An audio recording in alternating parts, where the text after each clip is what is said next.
I'm going to quickly walk you through how to request an embedded librarian using the ITS Help Desk. Once you have logged into the Help Desk, you simply click Request Something. And from this page, you can choose Online Learning and Web Services. It has the Blackboard logo. When you scroll down, you'll see an icon here with a computer and a book, and embedded librarian to request a librarian to be embedded in your online class. You fill out this online form for your course number, your section, your campus, and hit submit, and the request will go into distance learning.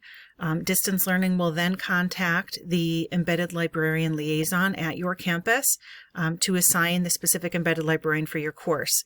If you do have a request, a specific request for a librarian, please be sure that you contact that librarian or the librarian liaison at your campus so that they are aware of that request when distance learning contacts them, to be sure that the correct librarian is placed in your course.